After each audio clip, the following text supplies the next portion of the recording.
स्वागत है आप सबको कार्टून नेटवर्क मिनी टीवी में।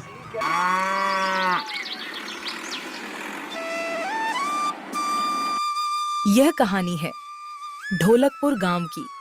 यहाँ के लोग मेहनत करके अपना गुजारा करते थे। इसी गांव में काले बादल छाए हुए थे, तेज हवाएं चल रही थीं। इस गांव के एक छोटे से घर के कोने में कमला कांपते हुए बैठी थी। उनके हाथ पैर कमजोर पड़ चुके थे। रसोई से बर्तनों की खटखटाहट की आवाजें आ रही थीं। सीमा कमला की बहू जानबूझकर जोर जोर से बर्तन रख रही थी ताकि कमला को परेशान किया जा सके। कमला ने कमजोर आवाज में कहा, बहू थोड़ा खाना दे दो, बहुत तेज भूख लग रही है। आज सुबह से अभी तक कुछ भी नहीं खाया है। 2 रोटी मिल जाएंगी तो रात कट जाएगी। सीमा ने ठंडे स्वर में जवाब दिया। माँ जी, मेरे पास आपके लिए खाने के लिए कुछ नहीं है। जो थोड़ा बचा है वह सुरेश के लिए है। आप खुद को संभालो। यह घर है, धर्मशाला नहीं है जहाँ हर समय आपको खाना मिले। अगले दिन कमला भूख से तड़प रही थी। उसने अपनी बहू सीमा से अपने लिए फिर से खाना मांगा। आप क्या हर वक्त खाना ही खाती रहती हैं? यहाँ कोई खाना नहीं है। मैंने जो बनाया था वह सब खत्म हो गया। अरे, इस बुढ़िया ने तो परेशान ही कर दिया है। इसे किसी भी तरह इस घर से बाहर निकालना होगा। लेकिन कैसे? मुझे कुछ ऐसा करना होगा कि यह खुद ब खुद इस घर को छोड़कर चली जाए। अगले दिन सीमा ने एक चाल चली। जब सुरेश दोपहर में घर आया तो वह अचानक जोर जोर से रोने लगी। उसने अपनी आंखें लाल कर लीं और कांपती आवाज में सुरेश से कहा, सुरेश, अब ये मेरा घर नहीं रहा। अब मैं यहाँ नहीं रह सकती। अब मुझे अपने मायके जाना है। क्या हुआ सीमा? ये सब क्या कह रही हो? कल जब मैंने माँ जी से कहा कि खाना खत्म हो गया है तो उन्होंने मुझे बहुत बुरा भला कहकर अपमानित किया। उन्होंने कहा कि मैं इस घर में रहने लायक नहीं हूँ। क्या सच में माँ ने तुमसे ऐसा कहा? रुको, मैं अभी जाकर माँ से पूछता हूँ। यह सब सुनकर सुरेश का गुस्सा 7वें आसमान पर पहुंच गया। वह तुरंत अपनी माँ के पास गया और बोला, माँ, ये सब क्या हो रहा है? आप सीमा से ऐसा व्यवहार कैसे कर सकती हैं? कमला यह सब सुनकर हैरान हो गई। बेटा, तुम ये क्या कह रहे हो? मैंने ऐसा कुछ नहीं किया। ये सब बेटा झूठ है, झूठ। तो क्या मैं झूठ बोल रही हूँ? कल आपने साफ साफ कहा था कि मैं इस घर के लायक नहीं हूँ। सुरेश बेटा, मैं सच बोल रही हूँ। मैंने बहू से ऐसा कुछ नहीं कहा। सीमा ये सब झूठ बोल रही हैं। तो अब आप मुझे झूठा भी कहोगी? सुरेश ने उन दोनों को शांत करने की कोशिश की। तुम दोनों अब शांत हो जाओ और इस घर में शांति से रहो। मुझे परेशान मत करो। मैं जा रहा हूँ। खेत पर जाने का समय हो गया है। ये बुढ़िया इतनी आसानी से इस घर से नहीं निकलेगी। मुझे कुछ ऐसा करना होगा जिससे सुरेश इसे घर से निकालने के लिए मजबूर हो जाए। हाँ, मुझे इसे गुस्सा दिलाना होगा ताकि यह कोई गलत कदम उठाए और हमें इसे निकालने का मौका मिल जाए। माँ जी, आप हर वक्त बस खाना ही खाती रहती हो। काम तो आपसे कुछ होता नहीं है। बस बैठे बैठे खाओ और पैसे उड़ाओ। घर के किसी काम में भी मदद नहीं करती। तुम्हारी वजह से मैं दिन रात काम में लगी रहती हूँ। बहू, क्या हुआ है? तुम ऐसा क्यों कह रही हो? ये सब सुनकर सुरेश अपने कमरे से बाहर आता है। सीमा उसके पैरों की आहट सुन लेती है और जोर से चिल्लाते हुए झूठ बोलने लगती है। आपने मुझे थप्पड़ मारा। हे भगवान, इस औरत ने मुझे इस उम्र में थप्पड़ मार दिया। हे भगवान, तू ही इंसाफ कर। क्या बहू, मैंने तुम्हें थप्पड़ नहीं मारा? क्या हुआ? तुम दोनों ने कैसे शोर मचा रखा है? देखो, सुरेश माँ जी ने मुझे थप्पड़ मारा है। सुरेश पागलों की तरह चिल्लाया। माँ, आप सीमा के साथ ऐसा कैसे कर सकती हो? आपने उसे थप्पड़ तक मार दिया है। यह कैसा व्यवहार है? बेटा, मैंने ऐसा कुछ नहीं किया। यह सब झूठ है। मैंने कभी सीमा को छुआ तक नहीं है। वो झूठ बोल रही है। मैं झूठ बोल रही हूँ? देखो, सुरेश माँ जी अब मुझे झूठा भी ठहरा रही है। बस माँ, आपकी हरकतों से मैं तंग आ चुका हूँ। अब आप अपने रहने का इंतजाम कहीं और कर लीजिए। यह मेरा घर है। आप आज ही यहाँ से चली जाएं, अभी। कमला की आंखों से आंसू बहने लगे। उसने गिड़गिड़ाते हुए कहा, बेटा, मुझसे अगर कोई गलती हो गई हो तो तुम दोनों मुझे माफ कर दो, पर मुझे इस घर से मत निकालो। मैं कहाँ जाऊंगी? इतनी बरसात में मैं इस उम्र में कहाँ जाऊंगी? तुम्हारे सिवा मेरा इस दुनिया में कौन है? क्या तुम्हारे दिल में अपनी माँ के लिए इतनी सी भी जगह नहीं बची है? माँ, यह मेरा घर है और इस घर में जो मैं कहूंगा वही होगा। अब इस घर में तुम्हारे लिए कोई जगह नहीं है। अभी इस घर से बाहर निकलो। अरे सुरेश, यह तुम्हारी माँ है, क्या तुम्हें उन पर जरा सा भी तरस नहीं आता? तुम उन्हें इस हालत में कैसे छोड़ सकते हो? क्या तुम्हें नजर नहीं आता उनकी तबीयत खराब हो जाएगी, वो बीमार पड़ जाएंगे? आप चुप रहिए। यह मेरे घर का निजी मामला है और मैं नहीं चाहता कि मेरे घर के मामलों में बाहर वाला कोई कुछ बोले। बेटा, क्या तुमने कभी सोचा कि एक बूढ़े माँ बाप को इस उम्र में अपने बच्चों की कितनी जरूरत होती है? यह घर ही तो मेरी जिंदगी है, मेरा सब कुछ है। आज तुम सब कुछ मुझसे छीन रहे हो। लेकिन सुरेश ने अपनी माँ की एक न सुनी। उसने अपनी माँ को घर से बाहर धकेल दिया, जैसे कोई अनचाहा सामान फेंक रहा हो। इस घर को मैंने और सुरेश के पिता ने अपने खून पसीने की मेहनत से बनाया था। आज वही घर सुरेश और उसकी बहू ने मुझसे छीन लिया। लगता है मेरा वक्त ही खराब है। कमला रोते हुए भारी कदमों से अपने घर से चली जाती है।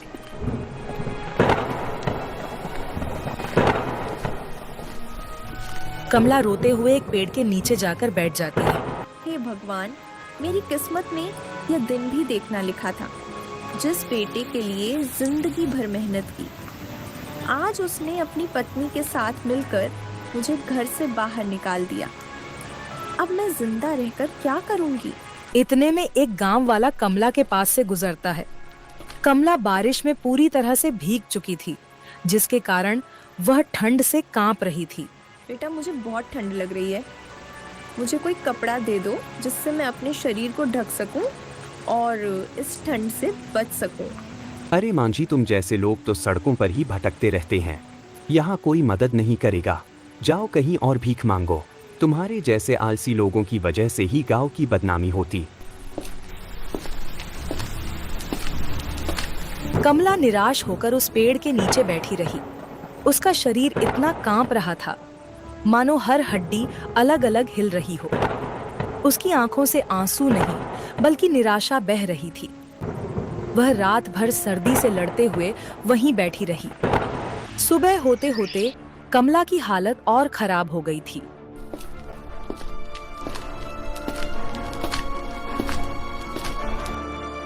बेटा, कृपा करके एक चादर दे दो। मैं पूरी तरह भीगी हुई हूँ।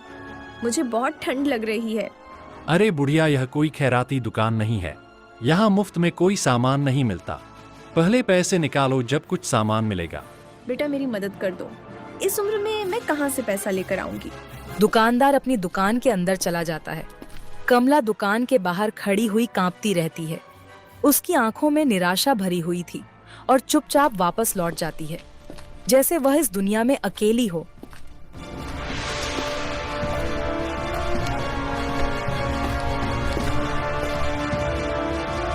अब मैं क्या करूं? कहने को तो यह दुनिया बहुत बड़ी है, लेकिन आज इसमें मेरे लिए कोई जगह नहीं है। मेरे ही बेटे ने मुझे अपने घर से निकाल दिया। जिस घर को खून पसीने से बनाया था, आज उसी घर में मेरे लिए एक कोना तक नहीं है।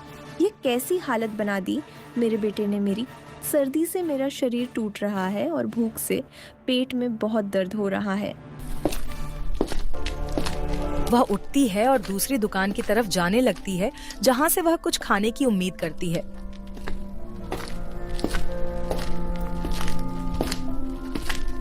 वह धीरे धीरे चलते हुए गांव की मुख्य सड़क पर खाने की एक दुकान पर पहुंच जाती है। बेटा, बहुत तेज भूख लग रही है, कुछ खाने को दे दो। 2 दिन से एक दाना भी नहीं खाया। भगवान तुम्हारा भला करेगा। बुढ़िया, मैंने क्या तेरे लिए यहाँ कोई भंडारा खोल रखा है? यहाँ तेरे लिए कोई मुफ्त का खाना नहीं है। अब यहाँ से निकलो। बेटा, थोड़ा सा भी कुछ खाने को दे दो। 2 दिनों से कुछ नहीं खाया है। ठंड से शरीर काम नहीं कर रहा है। अब भूख के कारण खड़ा नहीं हुआ जा रहा है। अरे जाओ यहाँ से, सुबह सुबह भीख मांगने आ जाते हैं लोग। भीख मांगने के बजाय कोई काम क्यों नहीं कर लेती? जिंदगी भर आराम किया होगा, अब भुगतो। कमला की आंखों में आंसू भरे हुए थे और ठंड से कांपते हुए वह वहीं खड़ी रहती है। उसके चारों तरफ लोग आते जाते रहते हैं, लेकिन कोई भी उसकी मदद नहीं करता। वह उसे देखते हैं, लेकिन डर के कारण कोई भी उसकी मदद करने का साहस नहीं जुटा पाता। देखो भाई, हम क्या कर सकते हैं? वह तो सुरेश की माँ है। देखो बेचारी की कैसी हालत हो गई है, लेकिन हम कर भी क्या सकते हैं? अगर हम उनकी मदद करेंगे तो सुरेश हमसे नाराज हो जाएगा। वो बहुत गुस्से में रहता है। हमें कोई फालतू की परेशानी नहीं चाहिए। सही कहा तुमने। सुरेश और उसकी पत्नी का व्यवहार बहुत खराब है। अगर हम उसकी माँ की मदद करने की कोशिश करेंगे तो वह हमारे लिए मुश्किल खड़ी कर देगा। हमें अपना भी ध्यान रखना है।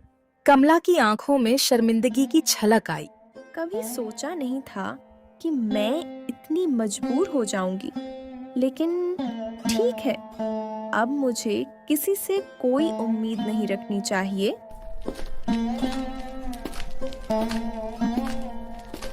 बेटा, कुछ खाने के लिए मदद कर दो। 2 दिन से पेट में अन्न का एक दाना नहीं गया है। भगवान तुम्हारा भला करेगा। अरे ठीक ठाक तो लग रही हो मां जी। इतनी भी बूढ़ी नहीं हुई हो कि कोई काम ना कर सको। भीख मांगने के बदले कोई काम धंधा क्यों नहीं कर लेती? सही कहा। यहाँ भगवान का नाम रटने से कुछ नहीं मिलेगा। जाओ किसी मंदिर में जाकर बैठो, वहां कुछ ना कुछ भीख मिल ही जाएगी। तुम दोनों चुप रहो। तुम लोगों को शर्म नहीं आती? अगर दूसरे का दुख नहीं समझ सकते तो कम से कम ताने तो मत मारो। ऐसा वक्त किसी के भी जीवन में आ सकता है। अपनी जुबान पर लगाम लगाओ। मांझी, आप मेरे साथ चलो।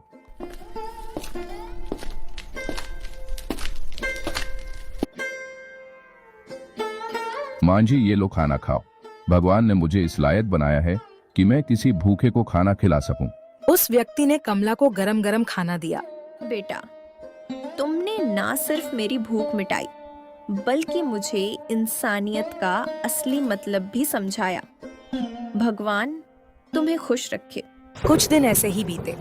कई दिनों तक कमला खुले आसमान के नीचे बरसात सहती रही। भगवान ने चाहा तो यह वक्त भी गुजर जाएगा। मेरा शरीर चाहे टूट कर बिखर जाए, लेकिन मैं अपने मन को हारने नहीं दूंगी। मुझे फिर से खड़ा होना है। मैं दिन रात मेहनत करूंगी और अपनी मेहनत के दम पर फिर से सब कुछ प्राप्त करूंगी। इस तरह दूसरों के भरोसे कब तक जिंदगी कटेगी? मुझे अपनी परेशानियों से खुद लड़ना होगा। अगर मैंने कुछ नहीं किया तो यह दुनिया मुझे जीने नहीं देगी। एक दिन कमला सोचते सचते गांव के बाहर चली गई। तभी उसकी नजर एक बुढ़ी औरत पर पड़ी। वह एक पेड़ के नीचे बैठी थी और उसकी तबीयत बहुत खराब थी। फिर कमला उसके पास गई और बोली, अरे बहन जी, यहाँ पे आप क्यों बैठी हैं? और आपकी तबीयत भी बहुत खराब है। आप किसी डॉक्टर से दिखा लीजिए। अरे नहीं बहन, मैंने बहुत डॉक्टरों को दिखाया, लेकिन अब कोई फायदा नहीं है। बहन, आपके घर वाले कहाँ हैं? अरे बहन, मेरे घर वाले एक दुर्घटना में भगवान को प्यारे हो गए। वैसे तुम यहाँ पे क्या कर रही हो? फिर कमला ने उसे सारी बात बताई। अरे बहन, मेरा ऊपर जाने का समय आ गया है और मेरे पास मेरा खुद का घर भी है। वे घर तुम ले लो। नहीं बहन, मैं कैसे ले सकती हूँ? देखो बहन, अब वैसे भी मेरे पास समय नहीं है और तुम्हें घर की भी बहुत जरूरत है, इसलिए मेरा घर अब तुम्हारा हुआ। बहुत मिन्नत करने के बाद आखिरकार कमला वे घर ले लेती है और बहुत मेहनत करके अपनी जिंदगी अच्छे से बिताने लगती। कुछ दिनों बाद बहुत तेज बारिश होने लगी, लेकिन इस बार कमला अपने घर में सुरक्षित थी। लेकिन इस बारिश के कारण सुरेश की हालत बहुत खराब थी। सुरेश के खेत की फसल पककर कटने को तैयार थी। सुरेश घर बैठा बारिश के रुकने का इंतजार कर रहा था कि बारिश रुके और वह अपने खेत की फसल काटे। लेकिन बारिश ने सुरेश को इतना मौका नहीं दिया, जिसके कारण सुरेश की चिंता बढ़ती ही जा रही थी। हे भगवान, ये कैसी मुसीबत आ गई? बारिश तो थमने का नाम ही नहीं ले रही। मेरी फसल पककर तैयार खड़ी है। अगर यही हाल रहा तो मेरी सारी फसल बर्बाद हो जाएगी। आप चिंता मत कीजिए, ऐसा कुछ नहीं होगा। जल्दी ही बारिश रुक जाएगी। भगवान पर भरोसा रखिए। तभी कुछ देर बाद बारिश रुक जाती है। सुरेश सीमा के साथ अपने खेत की तरफ फसल को देखने के लिए जाता है। खेत पर पहुंचकर सुरेश अपनी फसल को देखकर हैरान रह जाता है। बारिश के कारण उसकी सारी फसल बर्बाद हो चुकी थी, जिसे देखकर सुरेश बहुत घबरा जाता है। नहीं, ये क्या हो गया? मेरी सारी मेहनत मिट्टी में मिल गई। हे भगवान, ये तूने मेरे साथ क्या किया? मैं बर्बाद हो गया। सीमा, अब क्या होगा? इस बारिश की वजह से मेरी सारी फसल बर्बाद हो गई है। अब हम क्या करेंगे? भगवान हमारे किन कर्मों का फल हमें दे रहा है? आप ऐसे दिल छोटा मत कीजिए जी, हमें हार नहीं माननी चाहिए। अगर ये फसल बर्बाद हो गई तो क्या हुआ? हम फिर से मेहनत करेंगे, फिर से अपने खेत को सींचेंगे। हम दोबारा मेहनत करेंगे, दोबारा अपने खेतों में फसल तैयार करेंगे। भगवान हमारा साथ जरूर देगा। सीमा, तुम समझती क्यों नहीं? जो थोड़ी बहुत पूंजी थी वो सब लगा चुका हूँ। अब नया बीज, नई खाद कहाँ से लाऊं? मेरे पास एक पैसा भी नहीं बचा है। आप एक काम कीजिए, गांव के सेठ जी से कुछ पैसा उधार ले लीजिए। जब हमारी फसल पककर तैयार हो जाएगी तब हम अपनी फसल बेचकर उनका सारा कर्जा उतार देंगे। एक बार फसल उग आए फिर हमें कोई परेशानी नहीं होगी। तुम सही कह रही हो सीमा। अब हमारे पास केवल यही रास्ता बचा है। मैं सेठ जी के पास जाकर देखता हूँ। अगर उन्होंने कुछ धन उधार दे दिया तो मैं दोबारा से मेहनत करके अपने खेत में नई फसल तैयार करूंगा। सुरेश के पास अब कोई और रास्ता नहीं था। सुरेश डर के बावजूद गांव के सेठ से उधार लेने का फैसला करता है। भारी मन और डरते हुए वह गांव के सेठ जी के पास पहुंच जाता है। अरे सुरेश, इतने दिन बाद कैसे आना हुआ? सेठ जी, मुझे आपकी एक मदद चाहिए। मदद? अरे बोलो बोलो, कैसी मदद चाहिए? सेठ जी, आप तो जानते ही हैं, कई दिनों से लगातार बारिश हो रही है। मेरी पूरी फसल इस बारिश में बर्बाद हो गई है। मेरे पास अब कुछ भी नहीं बचा।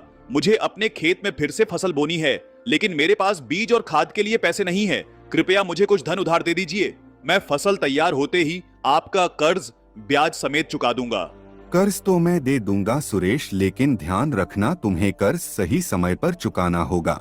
अगर समय पर कर्ज नहीं लौटाया तो तुम्हारी जमीन, घर, सब कुछ मेरा हो जाएगा। सुरेश के पास कोई और चारा नहीं था। वह सेठ जी से कर्ज लेकर वापस चला जाता है। वह अपने खेत में दोबारा से मेहनत करता है। दिनरा मेहनत करने के बाद उसके खेत में दोबारा फसल पककर तैयार हो जाती है। लेकिन जैसे ही फसल पककर कटने को तैयार थी, तुरंत आसमान में बादल घिर आते हैं और तेज मूसलाधार बारिश होने लगती है, जिसके कारण सुरेश की फसल फिर से खराब हो जाती है। यह देखकर सुरेश बहुत घबरा जाता है। यह तो बहुत बुरा हो गया। मेरी सारी फसल फिर से बारिश के कारण खराब हो गई है ये, और कर्ज भी बढ़ता जा रहा है। अब मैं यह सारा कर्ज कहां से चुकाऊं? यह कर्ज दिन ब दिन बढ़ता जा रहा है। अब कुछ नहीं बचा। सीमा, यह क्या हो गया? हमने ऐसा तो नहीं सोचा था। हे भगवान, हमारे साथ ये क्या हो रहा है? ये कर्ज तो हमारी सारी मेहनत और दौलत को यूं ही खा जाएगा। अब क्या होगा? हमारी आखिरी उम्मीद भी खत्म हो गई। कुछ समय बाद सेठ का दबाव बढ़ने लगता है। वह सुरेश के दरवाजे पर आ धमका। सुरेश, तुमने जिस तरह से उधार लिया था, अब उसे चुकाने का वक्त आ गया है। तुम्हारा सारा समय खत्म हो चुका है। अब या तो मुझे मेरा सारा धन वापस करो, वरना मैं तुम्हारी संपत्ति को बेचकर अपना धन वसूल लूंगा। सेठ जी, मुझे थोड़ा और समय दे दीजिए। बारिश की वजह से मेरी सारी फसल फिर से खराब हो गई है। मुझे थोड़े से समय की और जरूरत है। मैं आपका सारा कर्ज चुका दूंगा। अब और कोई बहाना नहीं चलेगा सुरेश। अब तुम्हें अपनी सारी संपत्ति को बेचकर मेरा सारा कर्ज चुकाना होगा। पर सेठ जी, अब मेरे पास क्या बचा है? मेरा तो सब कुछ बर्बाद हो गया है। अब मैं यह कर्ज कैसे चुकाऊं? सुरेश, तुम्हारी हालत के बारे में पूरा गांव जानता है। अब तुमसे मुझे यह घर खाली करवाने में जरा भी देर नहीं लगेगी। कल तक यह घर खाली हो जाना चाहिए। इतना कहकर सेठ वहां से चला जाता है। सुरेश और सीमा एक दूसरे की तरफ बेबस नजरों से देखते हैं। ये सब मेरे कर्मों का फल है। अगर मैंने माँ जी के साथ इतनी बदतमीजी नहीं की होती और उनका आशीर्वाद हमारे साथ होता तो हमें आज ये दिन ना देखना पड़ता। मुझे भी अपनी गलती का एहसास हो गया है सीमा। माँ को घर से निकालकर मैंने सबसे बड़ा पाप किया है। अब उनके पास जाकर उनसे माफी मांगने के सिवा हमारे पास कोई रास्ता नहीं है। अगर उन्होंने हमें माफ नहीं किया तो हमने उनके साथ बहुत गलत किया है। माँ का दिल बहुत बड़ा है, मैं जानता हूँ। वह हमें जरूर माफ कर देंगी। हमें उन्हें ढूंढना होगा। सुरेश और सीमा माँ को ढूंढने के लिए सड़क पर निकल पड़ते हैं। दोनों भूखे प्यास से अपनी माँ को ढूंढते रहते हैं। तुम दोनों बहुत दुखी लग रहे हो, क्या हुआ है? महाराज, हम बुरी तरह से परेशान हैं। सब कुछ बर्बाद हो गया है, घर बार सब कुछ खत्म हो चुका है और हम सड़क पर आ गए हैं। हमारी किस्मत ने हमें धोखा दे दिया, हमारे पास कुछ भी नहीं बचा। हम नहीं जानते कि अब क्या करें, सब कुछ डूब गया है। तुम दोनों की बात सुनकर ऐसा लग रहा है जैसे तुम्हें किसी की नजर लग गई है। जरूर तुमने कुछ ऐसा किया है जो तुम्हें नहीं करना चाहिए था और अब उसका परिणाम भुगत रहे हो। हाँ महाराज, मैंने अपनी माँ के साथ बहुत बुरा बर्ताव किया, उन्हें घर से बाहर निकाल दिया था। लगता है इस वजह से आज हमारी यह हालत हो गई है। समझ गया, जीवन में कभी किसी को धोखा देने की कोशिश मत करो। गलत काम करने पर हर किसी को उसकी सजा भुगतनी ही पड़ती है। अब तुम्हें अपनी गलती स्वीकार करके आगे बढ़ना होगा, तभी तुम्हें शांति मिलेगी। तुम्हें अपनी गलती माननी होगी और अपनी माँ से माफी मांगनी होगी। धन्यवाद महाराज, आपने हमें सही रास्ता दिखाया। अब मैं अपनी माँ को ढूंढकर उनसे माफी मांगूंगा।